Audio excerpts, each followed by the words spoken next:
Hey guys, so I just wanted to do a quick little comparison here between the Sony Xperia XZ1 Compact and the iPhone 8, Apple's latest iPhone. We're going to check out the speed and camera of both devices. The Sony XZ1 Compact is one of the first devices to support the latest Android Oreo, so it should give very good performance coupled with a fantastic processor this year. Obviously the iPhone 8 does come with the beastly Apple A11 with iOS 11, so that comes with some nice stuff. So you can see in terms of the boot up here, Apple is still a little bit ahead of Sony, if we're going to be honest, but maybe Sony can catch up when it comes to the day-to-day performance. Everything's closed down and up to date. In fact, we're running at iOS 11.0.1, so you might have made some bug fixes on the iPhone. I'm just going to open up a few apps here.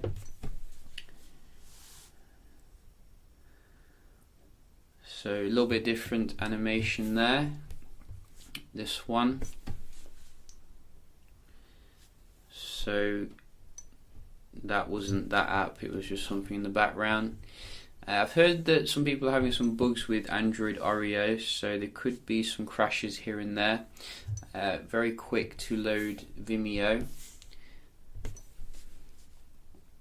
And again, very snappy on the Sony. Let's try the weather here. Again, very quick and actually accurate to where I am. And the camera. So again, you can see, let's just try your Play Store versus the App Store. Let's go. So I think that was the iPhone that time. We do have some games here.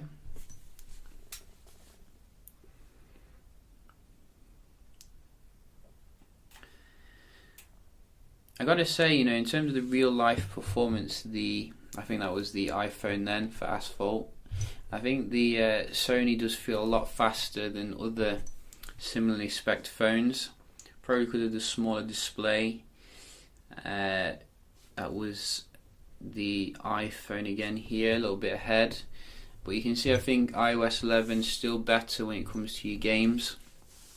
Going into it feels more smoother and generally snappier, except for this one. I think it's going to Sony this time.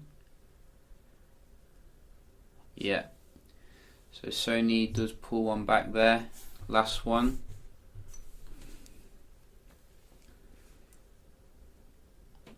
Identical. So I think Sony was the winner when it came to the smaller apps. A lot of it is a bit of animation here, depending on what you like. I think Apple is a little bit more relaxed in that regard.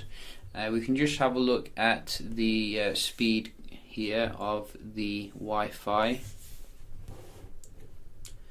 So both run the same, hopefully. There we go. Just start with the iPhone 8 here.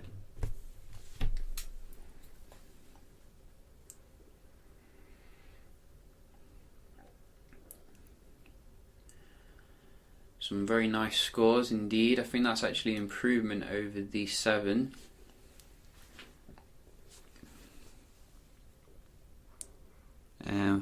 We do have XZ1 Compact. What can it do?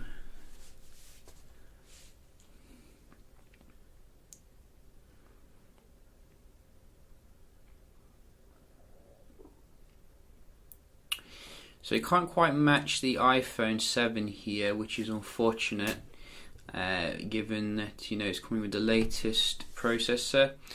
We are fair here, so we're going to give it another chance. A very good upload though.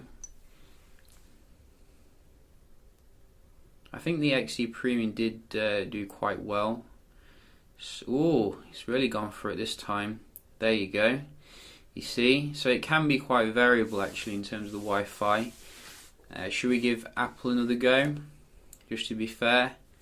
I could go on all night, I guess. Even better for the upload on that one. Look at that, 23. That is incredible. Let's try again here for the iPhone 8. Oh, what has it done? Oh, so it's actually up the ante here by 0.2. You see, it's not going down without a fight. Apple A11 Bionic. The upload still seems to be pretty lame though. So let's just go back again. I told you I'm going to be doing this all night here. Back and forth. Oh, it's going for it. No, you see, can't quite match that score. So that is the trendsetter here. It's a very nice score from Apple tonight when it comes to your download. Ping, and that seems to be better still though on the Sony, which is, you know, pretty good here. What else can we try? We can have a look at the cameras here, because some people do want Sony to improve this aspect, and I don't think it's going to be a massive step up, you know, going into it, given that the hardware is exactly the same as what you're getting with the XE Premium pretty much. I think they have got some new features and stuff, but the actual limitations do remain at the end of the day. Just to cut to the chase, you can see in low light here, a little bit darker and grainier compared to the more clear colours on the iPhone 8, which comes, I think, with the optical image stabilization and 1.8 aperture. So Sony, you know, definitely needs to factor in the camera when it's rumoured to redesign its phones next year, because it's been using the same one like every year pretty much, and while it's good in good light, the low light is always letting it down here. So I can definitely see clearer images on the iPhone when it comes to your low light. But in terms of the good light, it's pretty good. The colours are a little bit oversaturated compared to what you're getting on the iPhone, which is a bit more true to life. But I guess that'll depend on, you know, what you prefer personally, and you can see the difference really.